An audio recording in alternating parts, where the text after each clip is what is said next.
No hace mucho dediqué un punto de vista al tema de la relación que deben tener los padres con los colegios y expliqué que los padres tienen una autoridad sobre los hijos que supera a la de los colegios y que un verdadero colegio católico, si es un verdadero colegio católico, e incluso un colegio laico, si es verdad, en verdad una escuela, si es de verdad una escuela, tiene que reconocer que el derecho principal es el de los padres para educar a sus hijos, no la de los maestros o profesores.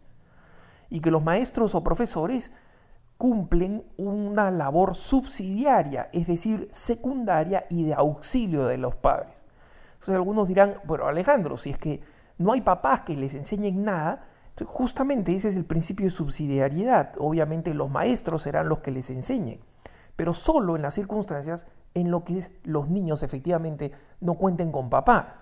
Pero si cuentan con papá y mamá, no hay nada que hacer. Esta verdad es importantísimo reafirmarlo porque existe la idea de que los padres no pueden contrarrestar las cosas que se enseñan en el colegio, sobre todo si es que los padres no tienen la posibilidad de enviar a los hijos a un colegio católico. Miren, hermanos, dado que un matrimonio católico en serio, porque las últimas preguntas sobre este tema me las han hecho unos jóvenes que están por contraer matrimonio y quieren ser católicos en serio, como ellos mismos dicen, tienen que comprender que la prioridad de su vida es la multiplicación de los hijos y su educación en la fe. Su educación en todo, pero fundamentalmente en la fe. Y en consecuencia, la educación y la nutrición de los hijos es un elemento decisivo para elegir dónde viven, dónde se instalan, a qué colegio los envían. No es el beneficio económico, etc. Obviamente las circunstancias económicas imponen una realidad.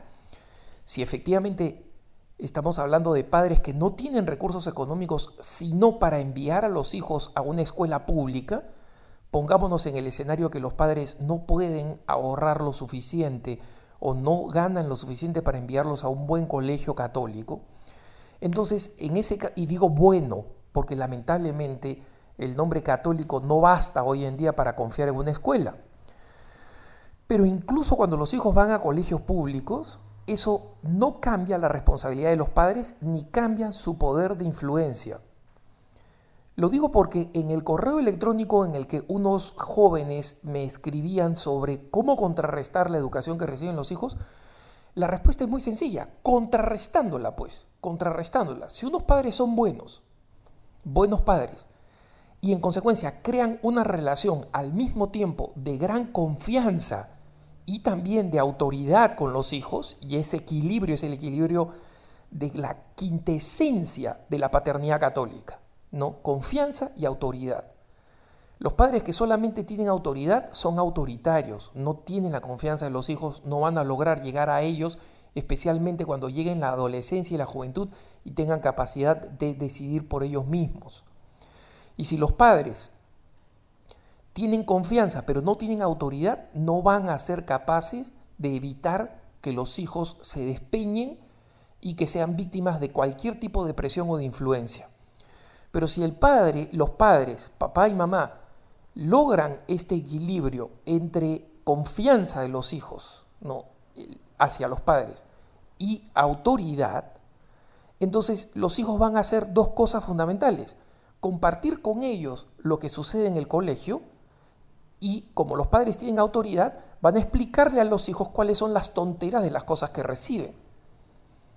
Entonces, que los niños estén horas en el colegio no significa que esa influencia es imposible de contrarrestar. A mí me sorprendía el pesimismo de estos jóvenes que van a casarse diciendo, ¿qué podemos hacer? No podemos hacer nada, Alejandro, era básicamente, no podemos hacer nada. ¿No? ¿Qué alternativas hay? Mira, el que cree que su hijo no puede educarse en una escuela pública, entonces tiene que ver la manera de educarlos a través de el homeschooling, lo que se llama la educación en la casa, ¿no? Lamentablemente no es una opción legal que esté disponible en muchos países, pero lo es en Estados Unidos, por ejemplo, ¿no? y sé de otras familias que hacen homeschooling, por ejemplo en México, que la practican, ¿no? Lamentablemente no conozco el caso de homeschooling en otros países de América Latina. Pero en todo caso, el tema fundamental es que un niño que va al colegio tiene que estar escuchando de sus padres ya la mayoría de las cosas.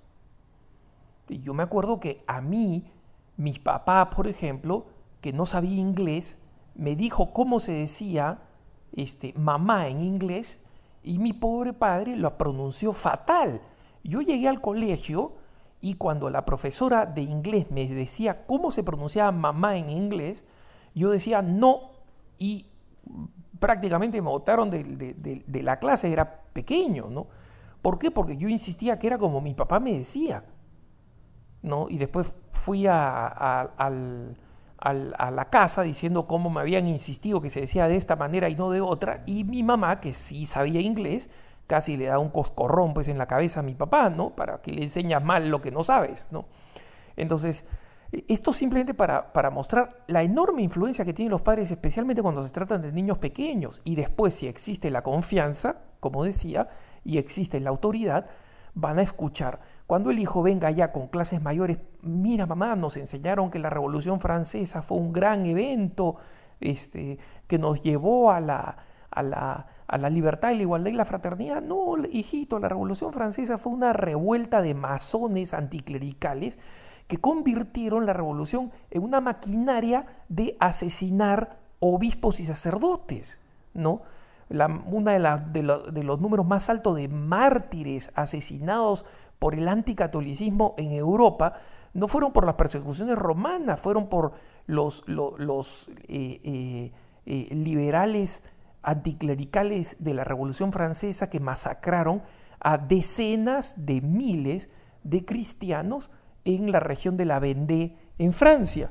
Entonces, los papás les enseñan eso, después tomarán la decisión de si el hijo va y se pelea o simplemente ignora a los profesores sabiendo cuál es la verdad y se las comparte a los amigos y a los compañeros. En temas de fe, todavía de manera mucho más importante. Entonces, los padres tienen que entender que desafiar al mundo hoy en día no es fácil. Es más difícil de lo que era en el pasado, pero ni remotamente es imposible. Si es que los padres están convencidos de que quieren realizar y están dispuestos a realizar el papel que le corresponde de auténtica autoridad de la enseñanza de los hijos. Y obviamente los padres tienen que dedicar tiempo y esfuerzo para aprender, ¿no? Recurrir a sitios católicos, recurrir a lugares católicos, cuando ven un episodio histórico que les suena raro, ir a internet, decir versión católica, visión católica de las cruzadas, visión católica de la Inquisición. ¿Para qué? Para que sepan la verdad y les enseñen a los hijos cuando vengan con diatribas contra la Iglesia Católica. Porque si el padre quiere que la paternidad sea cómoda y al mismo tiempo los hijos resulten buenas personas, buenos ciudadanos y buenos cristianos, entonces mejor que renuncie a una de las dos, porque es imposible.